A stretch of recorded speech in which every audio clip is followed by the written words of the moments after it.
Y'all sit down. Have a seat. Where's the kid? Are the kids in today, or y'all hanging in? Are you coming up, or you going back? You're flaky. I know. You know what you want to do. Peyton, you lead the charge. What do you want to do today? What? Oh, let's go. Evidently, Miss Mary has planned to make slime, so. What? Clocks. Hey, slime, clocks, it's pretty much the same if you use your imagination. Well, come on. Other people will follow if they see you get up. Come on. Would you tell her you're making slime? I'm making slime. She decided to make slime.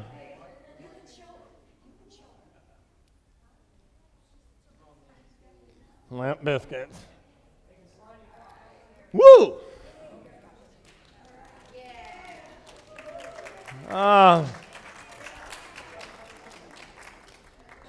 know you literally were waiting for the claps. I know. You don't have to go up there. You don't have to go up there. I'm just sending you right on out. You don't even have to.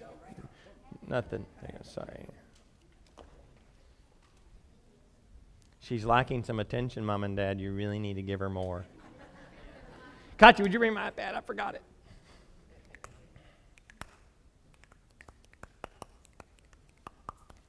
Oh, this is last week's bulletin, but it is going to be apropos. Is that a good word? What's it mean? Oh, yeah. So it's going to be very appropriate for today. We are going to talk about you know him, you've heard about him, you've seen him.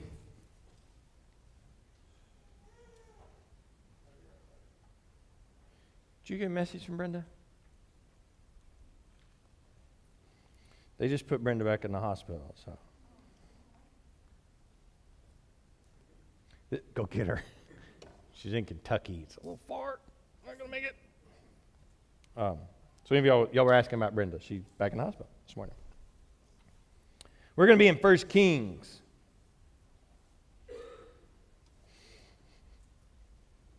Oh, y'all don't have Bibles anymore. That's right. It'll be on the screen. It's okay. Or if you have your technological. Y'all know what the word ridiculous means? Wait a minute. No. Oh, not the TV show one. That one. That's fun. It's fun. I get it. Let's see. Hold on. I need somebody around the age of. Yeah, you. That's good. I didn't even pick a number when you just admitted it. What does ridiculous mean?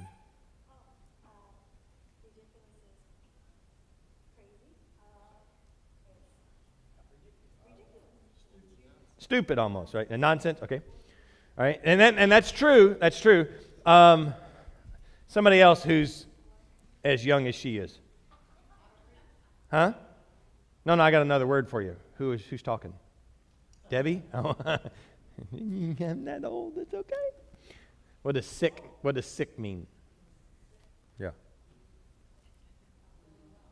Not feeling well. So you're not well. So sick, not well. One more. Non. You're the youngest. What does bad mean? Never mind. Blanche really wants to say, huh?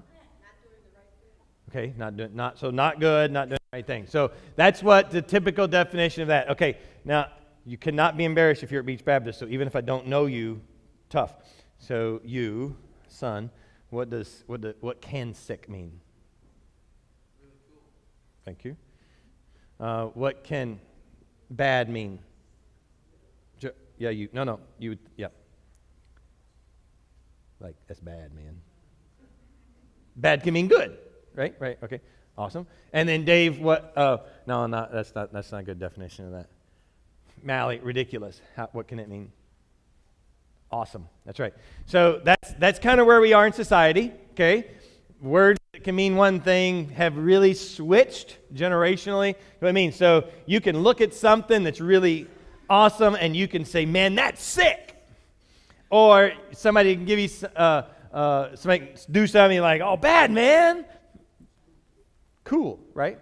Or today, we're really going to talk about the word ridiculous, all right? So somebody can do another thing around you, or as far as MTV goes, it's maybe a stunt, and you look at it and you go, that's ridiculous, man. If you're a cool surfer dude and you do your hands like this when you do it, that's ridiculous, man. So that's what we're going to talk about, ridiculous faith, all right, in a good way, kind of in a good way. The story's actually ridiculous, but that way. But then it leads to ridiculous faith. And I think God would really have us build faith. You know what I mean? I mean, we kind of talk about our life and what we do, you know, with the planet and how we represent Him. But there's also this thing going on in our lives, in your personal growth of God, where He is building faith. Now, I don't attest to the fact that you do a certain amount and then God gives you more. And then you do a little bit more and then God gives you more. I believe what the Bible says, you have everything you need given to you at the time of salvation. So I believe everything is there. You just don't tap into it. Okay, so it is still like a building block, but it's not from God's perspective, it's from your perspective. All right? So God is ever faithful.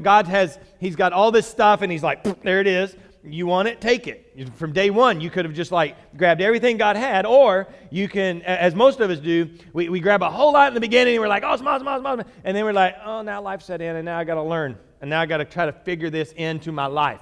And I got to kind of weave faith in to what's going on. So that's what I want. We may spend a couple of weeks, I don't know, about building, or what we would call building our faith, okay, or deepening our faith, or what it looks like, but specifically this ridiculous sort of faith in that we have, that we live in, because of God. We're going to look at the story of Elisha. Okay, say that. Not Elijah. Okay, so Elijah and Elisha, two different total dudes, okay? One spelled E-L-I-J-A. Sometimes they put an H at the end. The other one's E-L-I-S-H-A, okay? I will confuse them, okay? I'm going to try to say "ja" when I mean to and "sha" when I mean to, but I will mess it up. So you're just going to have to figure out which one we're talking about.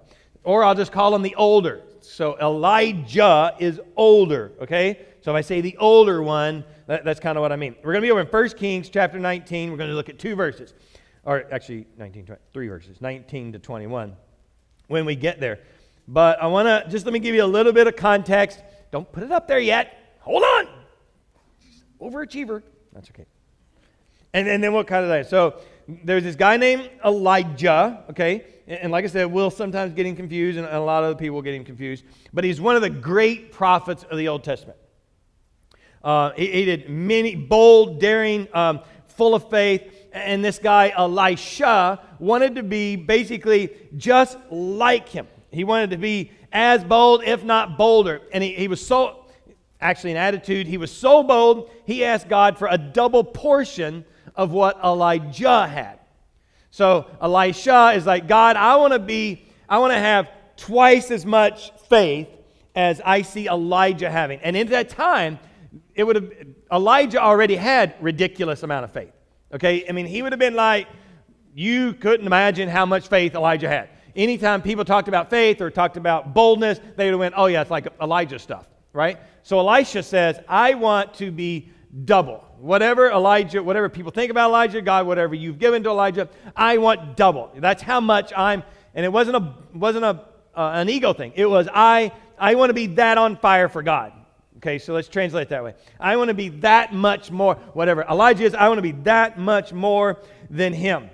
And what happened what God did, He allowed Elisha to study under Elijah and gave the double portion to Elisha. And what happened was Elisha became so, in the Bible, importance-wise, he did more miracles than anybody else in the Bible except for Jesus. So it was Jesus and then Elisha and the miracles that he performed. So he literally achieved, under God's sovereign will, he achieved what he asked for, became this major prophet, major double anointed, we'll say, person of God. So, but here's the point. He was just an ordinary dude. I mean, he wasn't raised as a priest's son. He wasn't a priest or a priest's son. I mean, he wasn't this giant spiritual guy. It wasn't like he was growing up, and he wasn't like a preacher's kid, who are perfect. People weren't coming up to him going, you're going to be a great man of God one day. Just look at your father. You know, they weren't, let that sink in. They weren't doing that to him. They don't do that here. He was just a guy. He literally was just a guy. But what he wanted, that's what's different. It's what he wanted from God. Or what did he want? What he wanted of God. That's what made him different. That's what set Elisha apart from Elijah and everybody else, was his desire to be more in God. Now, he lived in the 9th century, okay? We talked about this morning. It's a time when Israel and Judah were separated, or there was the nation was divided. So there's a great tension. And many people are worshiping Baal, this false god of just bleh going on. I mean, it was this time in Israel, or the people's time, whenever they were turning away from God, and God was. So if you read your Old Testament, we've said that over and over and over. It was, we love God, we're not real happy with God. God would punish them. We love God. We're happy with God. God would protect them. We're not happy with God. God would punish them. And it was this vicious cycle. At this time in the 9th century, they had turned to Baal worship, and they were really rallying around what this god Baal, this false prophet or this false god, could give them, and they were really kind of just getting around it, you know. And here comes God going to raise up this extraordinary guy in their life. So look at verse 19. I want to read all the way through them, and then we're going to go back, and we'll start them over. So Elijah went from there and found Elisha, son of Shaphat. He was plowing with 12 yoke of oxen, and he himself was driving the 12th pair. Elijah went up to him and threw his cloak around him. Elisha then left his oxen and ran after Elijah. Let me kiss my father and mother goodbye, he said, and then I will come with you. Go back, Elijah said. What have I done to you? So Elisha left him and went back. He took his yoke of oxen and slaughtered them. He burned the plowing equipment to cook the meat and gave it to the people, and they ate. Then he set out to follow Elijah and became his servant. That's a ridiculous story. Go ahead and say it. That's a ridiculous story. Okay, it's ridiculous how you said that. That is a ridiculous story, right? I mean, it's literally the start of a ridiculous, well, it's kind of the middle, of a ridiculous story. I mean, come on. It doesn't even make a whole lot of sense. I mean, the stuff that's happening, we're gonna break it down, but the stuff that happened, you just kind of look at it and you're like, weird. Doesn't make a whole lot of sense, but I want to see the ridiculous commitment of faith from Elisha. So let's look and we'll bring him down. So first thing we'll look at, so go back and put verse 19 up and just kind of leave it there. So here he is. Elisha tells us who he is, what he's been doing. He's plowing the 12 yoke of oxen, and he is he's at the back of the herd there, doing what he does every day. I mean, that's basically the point here of verse 19. He's doing exactly what he does every single day. Now, I want you to think about this for just a minute. Have you ever heard the phrase, if you're not the lead dog, the view never changes? Have you ever? What does Elisha smell every day? Right? I mean, just what does Elisha see every single day? Would you show that picture, just in case you're having trouble putting this up? This is what Elisha sees every single day. It's oxen rear, okay? Huh? Yeah, there's 6 more runs of those. So oxen rear. So you can say oxen tail. You can't say the bad words in here, but it's just the business end of an oxen going north, right? Or the south side of an oxen going north. Whatever you want to say. This is all Elisha sees day in, day out. This is Elisha's life. What is your oxen rear? Who are your oxen rears?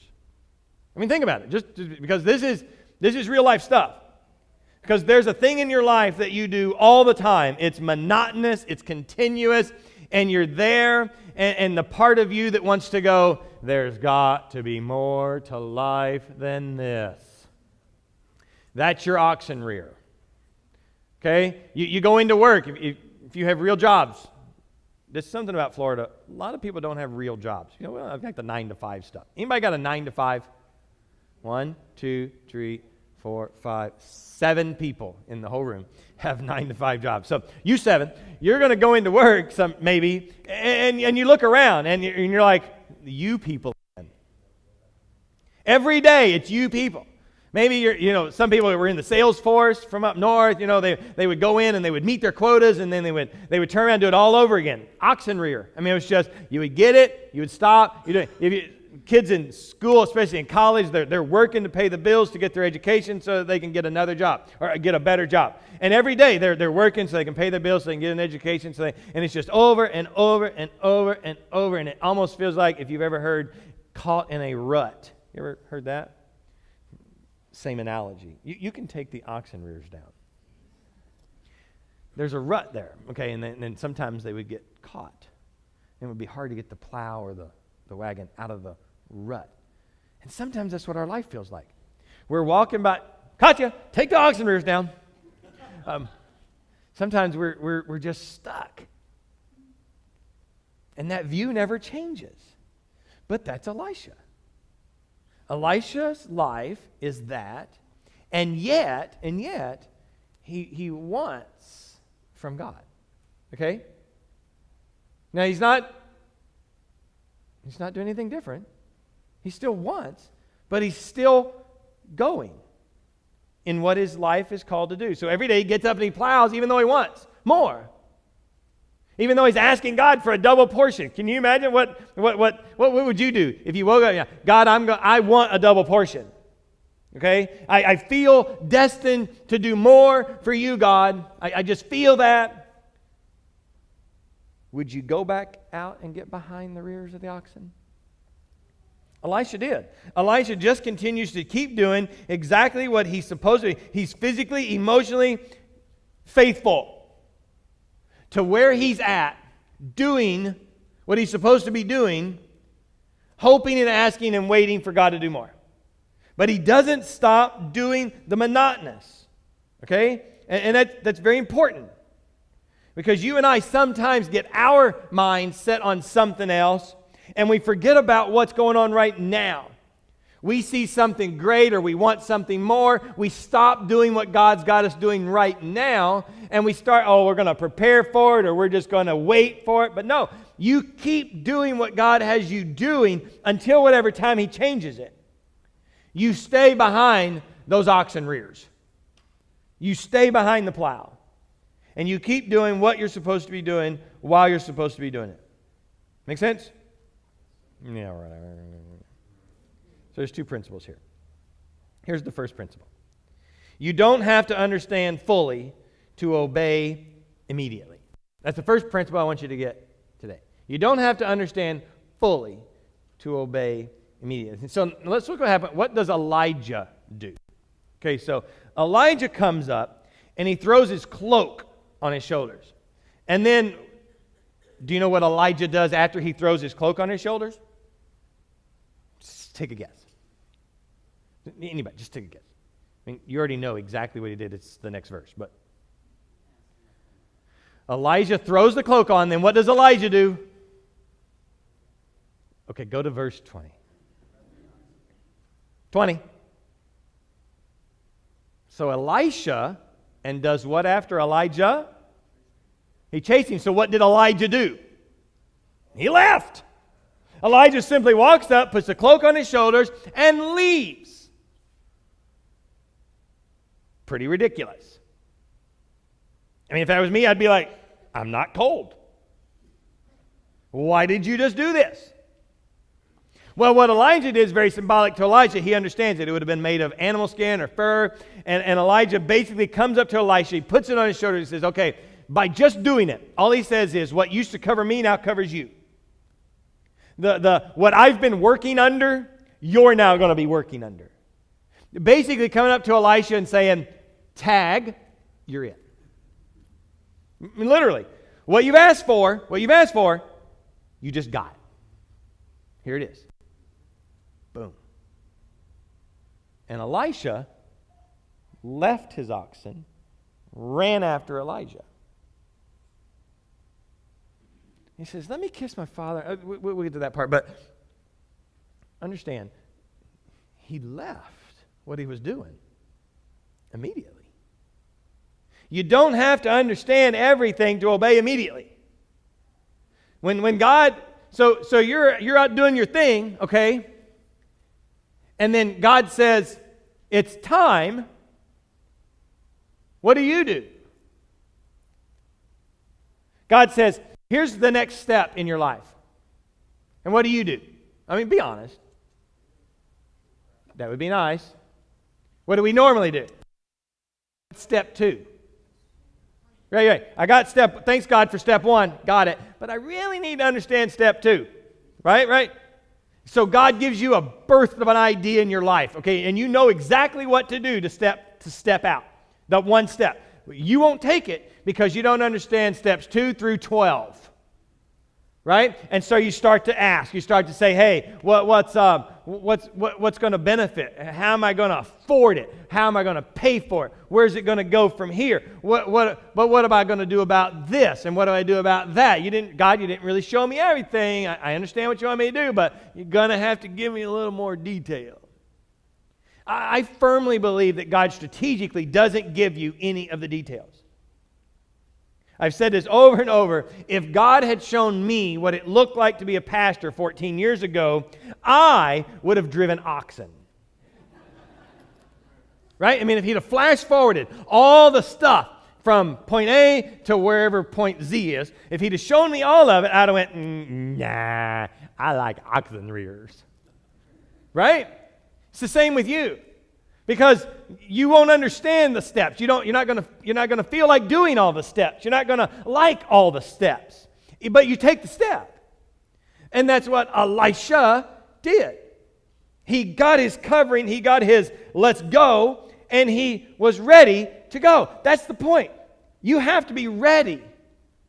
When I started pastoring, one of the biggest questions, or one of the biggest words of advice from a well-meaning older pastor said, man, you really need to get a 5-year plan going.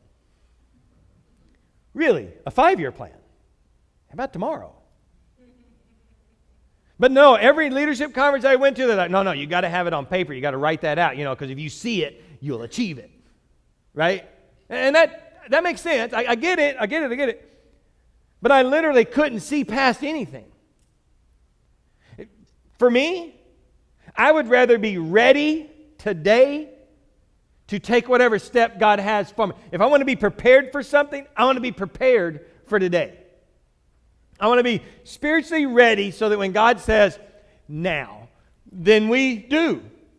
Right? Whether it's as a church, whether it's in my life, whatever. I want to be spiritually ready on a moment's notice. Elisha is plowing a field, but he's ready at a moment's notice to let go of the handle and follow Elijah to do what God called him to do. He's ready right then. Okay, the pastor's going to say something that's really going to freak you out. Elisha didn't say, hold on, Elijah, I got to pray. Think about that. Think about the amount of stuff you ask God to do in your life or show you the next path. He shows you the next path and you're like, oh, we got to pray about that. What was all the time before? That's called prep. This is called do. Not, God, I really want to know what to do. Here's what you're going to do. God, I really need to get ready to do what you told me to do. What? He does all the prep. He does all the get ready stuff. He's already got it planned out. He don't need your help. He needs your commitment. He needs your agreement. You want to learn about building faith? Get ready then. Always be ready for what God has for you. And don't second guess Him. Elisha didn't even yell, hey Elijah, where are we going? Do I need to pack a bag? How big of a bag? Elisha wanted double what Elijah had. So the only way to get that is to follow Elijah around. Elijah comes up and says, it's time to follow me, Elisha. It would have been pretty stupid for Elisha to say, I don't know. I mean, Friday would be better. Right? I mean, a better season of my life. If I could get the kids raised, then I'll be more apt to do things for God. Anybody ever said that? Ooh. If I could just save up this much money, as soon as I retire, listen, I'm going to be, I literally had somebody tell me that, listen, Pastor, I got 2 more years of work, and then I'm going to be all in for God. Literally, those words came out of people's mouth. I hear this stuff. And I'm like, wow. So what's the next 2 years of your life with God look like? God can speak all he wants, and you're just be like, no, got to retire. Not yet. I mean, you're not even listening. I know that person's not even listening to what God would possibly say to him in the next 2 years because he's already planned it out. He's already set it out in motion. He said, I know that in 2 years I'm going to start listening to God because I'll have my priorities done. Now, I can say it that harshly because they're not in here. You might be in here. I don't know. I can say it that harshly because that's what you're saying in mind and attitude.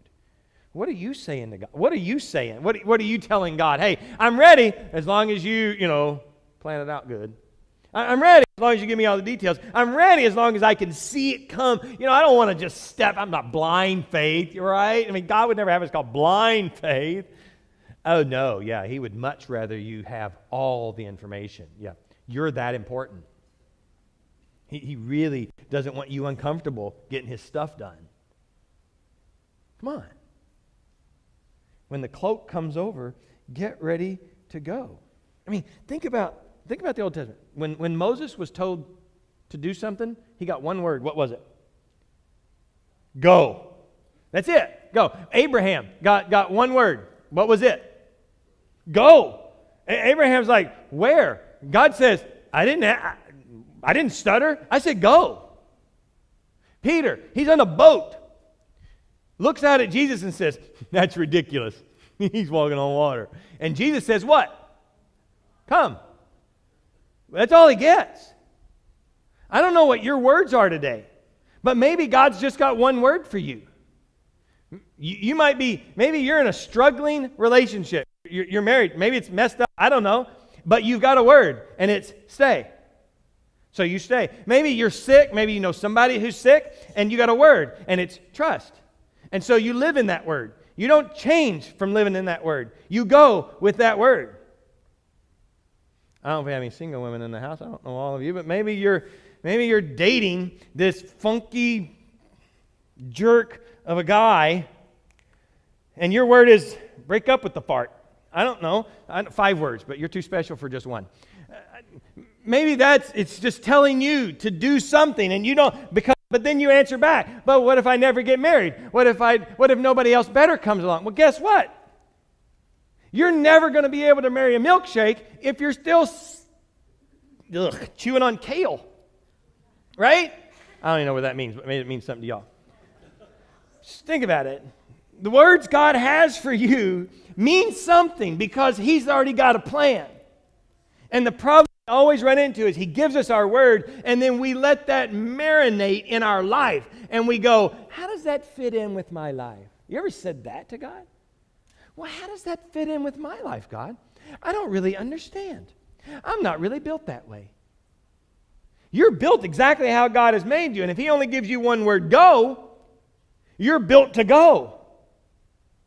If he gives you 2 words, break up, you're built to break up. If you're built to stay, and he gives you the word stay, you're going to be able to stay. Because he doesn't waste this stuff on us. Your life means something to him. And it means something to the planet based on your faith in him. So he's not wasting any of this. Listen and be ready to go.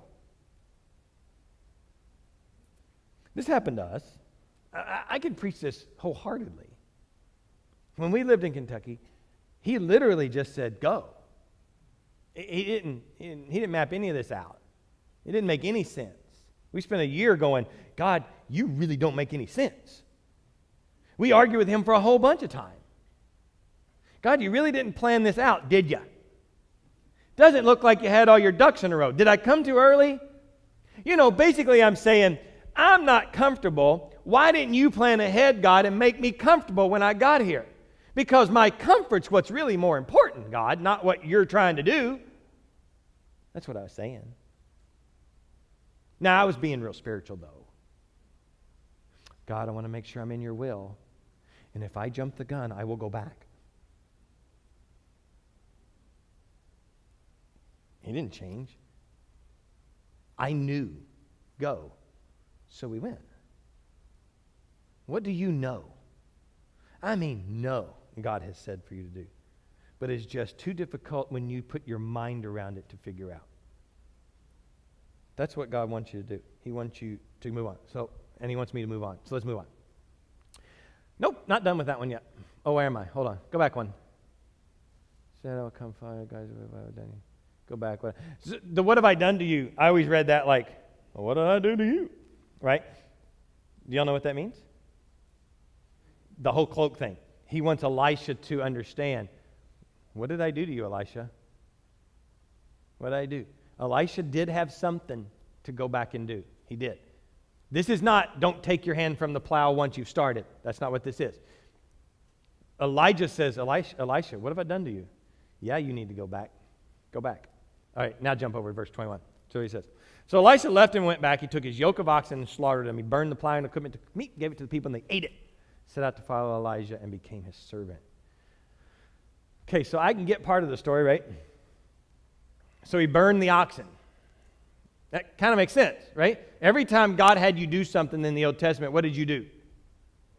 You made a sacrifice. Absolutely. You sacrifice, and you always sacrifice animal when there was going to be this contract. There had to be a spilling of blood. That's the whole premise of the Old Testament would get you to the New Testament, okay? The spilling of the blood. Keep that in your brain for later. So that's what he did.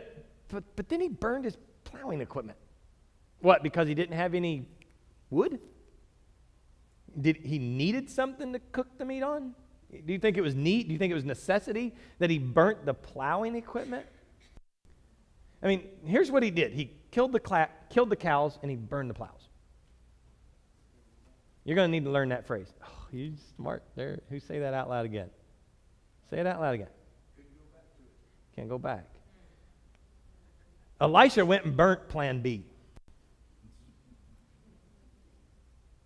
He just took it off the table. Says, there's not going to be, I'm not going back.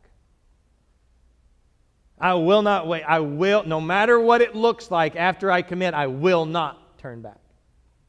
So I will get rid of everything that could even tempt me to come back. I will follow you, God, no matter what. That's what everything lies in the no matter what. I will follow you, and then no matter what. But what about my family? Well, sometimes you're called away from them. But what about my job? Sometimes you're called away from it. Sometimes you're called to it. Sometimes you're called away from it. The point is, it doesn't matter.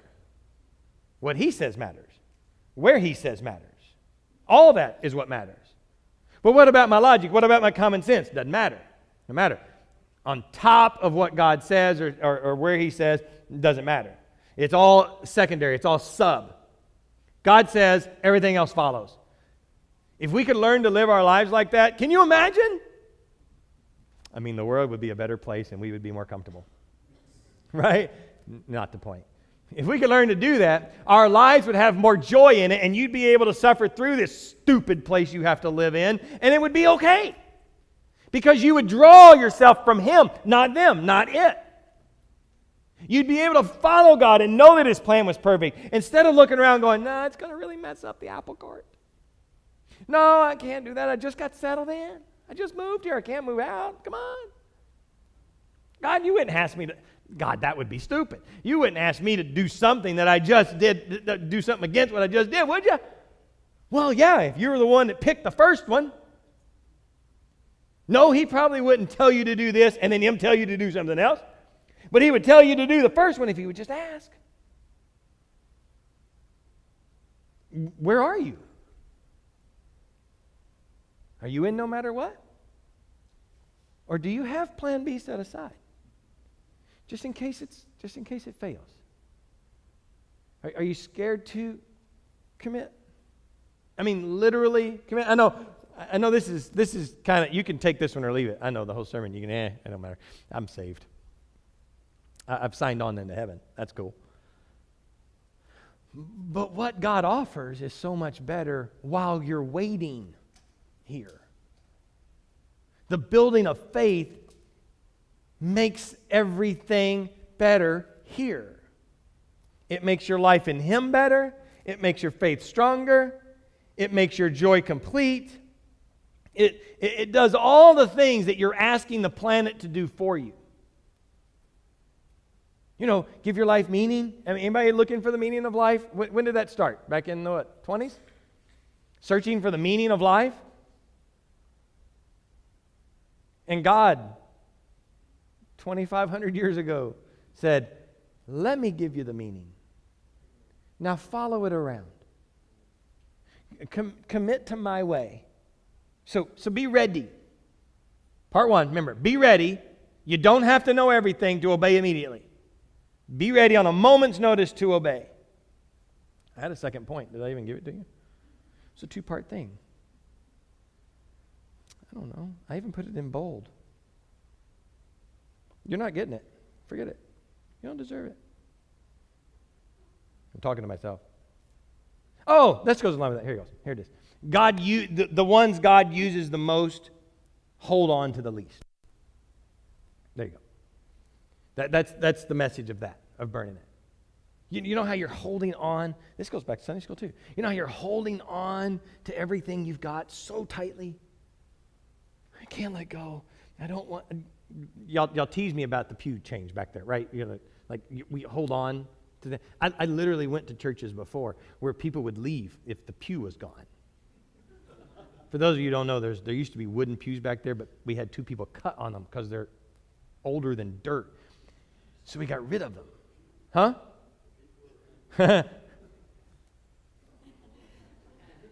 I'll just let that stew. I don't know. Anyway, I went to a church before that the pew would have left. They got rid of the pew. Got rid of the pew. Got to go. We can't have church. Church is over. We'll never be the same again. Well, probably not. It's brown and those are pink. But just that little mentality of holding on to what's around us, giving us complete joy, making sense of our life. That's the stuff you and I as Christians got to stop doing. Holding on. Holding on. Man, I got stories out the wazoo about that kind of stuff, especially in church life. But just regular life, though. You know, I wrote a couple. What time is it? Somebody was supposed to buy me a clock, but I will forever not care until we get one. I don't use this. So, Plow. So we're going to call this Plow burning faith. I wrote a couple of stories down. So there's this family. They go to a church in Oklahoma. And in Oklahoma, it's kind of like it was in Kentucky. During the summer, they have lake houses. Does anybody have a lake house? I don't want to make sure I'm not stepping on somebody's toes. Okay, good. We can talk about them like dogs. So there's this family that goes to a church of a friend of mine's. But every summer, they would disappear.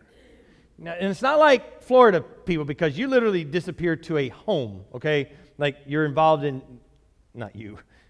Our people are involved in churches up there as well as they're down here. These people just went to the lake. This literally kind of describes some of what happened in my life too. We would take off and go to the lake on the weekends. We would just go. For this family, they would literally almost disappear for the entire summer. Okay, so they had a lake house, they had the boat, they even had their cars at the lake. I mean, it was just like summertime means we're going to the lake. The dad was sitting with his 9-year-old daughter one day. And this is her exact words. She said, "Daddy, why don't we love God in the summer as much as we do in the winter?" No, I think her preacher put her up to it. I'm just saying, I think. And literally this dad, on record, I watched a video of him, and he's like, I chose that day to have plowed burning faith. There was no way that I was going to teach my 9-year-old daughter there was something more important than what God was having us to do. He literally sold the lake house, sold the boat, sold the other car. Did it. I mean, he said, I'm not going to have it.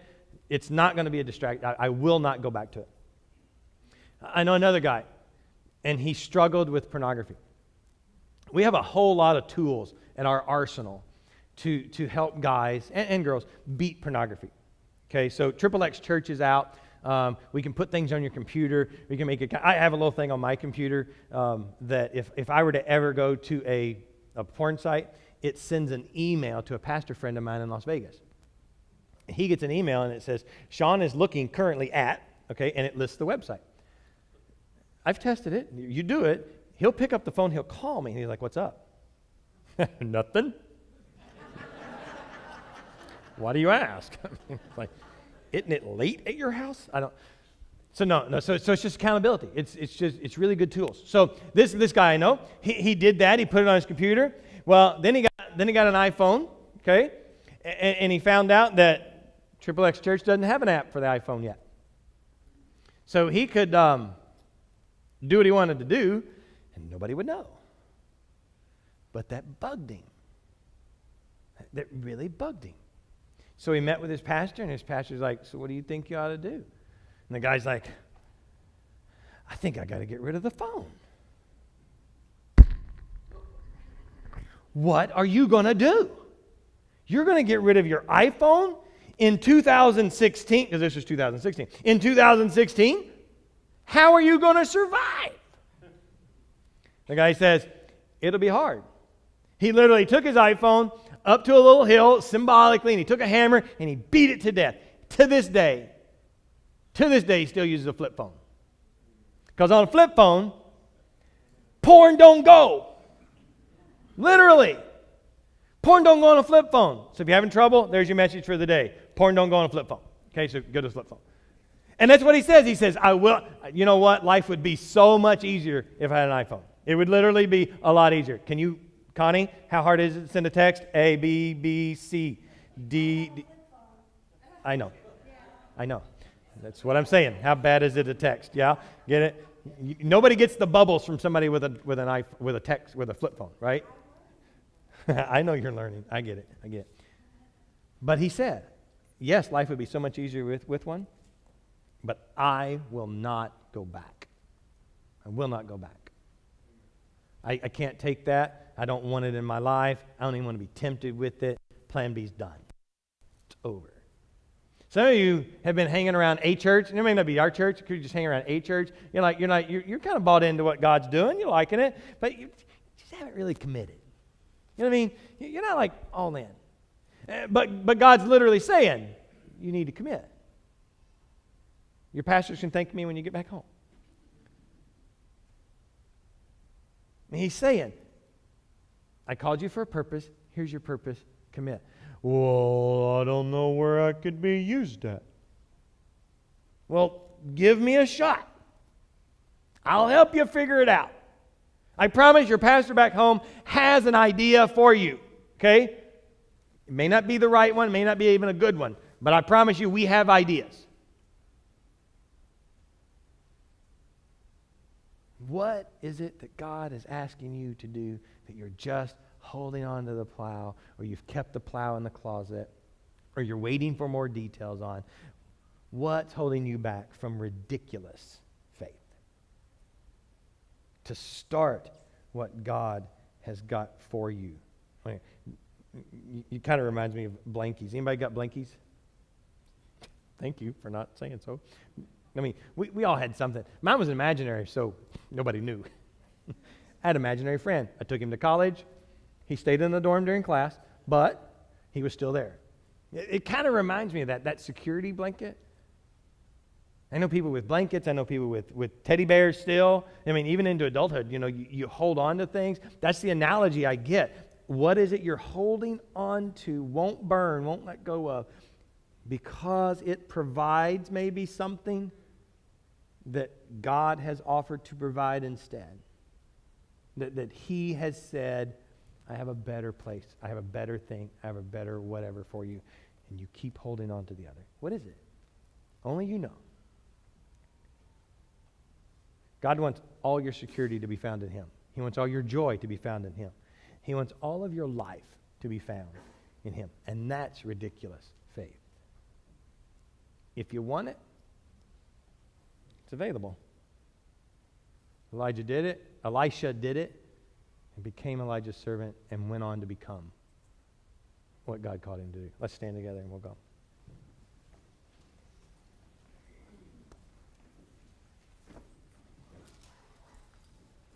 Notice what's in the bulletin this week, because while you're in town, while you're visiting, we want you to be part of what's going on in your family. We have dinner Wednesday night up in this building, that room back over there, and then Bible study right in this room when that's followed. So come be a part of that. Other stuff going on. You want to be part of our after or school supply drive. Be part of that. That's awesome. Like I said, 30 kids. We're going to try to get that. Anything else? Y'all be praying for Brenda. Send her a note. If you're going to pray for her, send her a note. Send her a text. Matter of fact, who brought your phones? You're lying. You got your phones. Nobody goes anywhere without their phones. Get your phones out. I'm going to give you a number. We do this here at Beach Baptist periodically. When you pray, we believe if you pray for somebody, you better tell them you're praying for them. Okay? Because that does more for them than you just praying arbitrarily. What'd you say? It's not a 239 number. It's an 859 number. So you go into your messages. You click New Message. You type in 859 613 2526.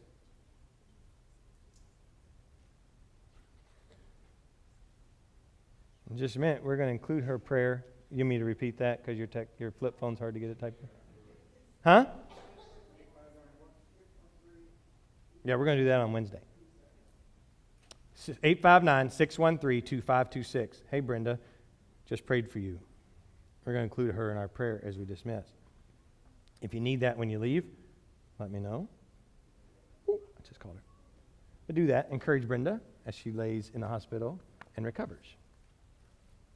Anybody else? No? Who will pray and dismiss us? Go for it.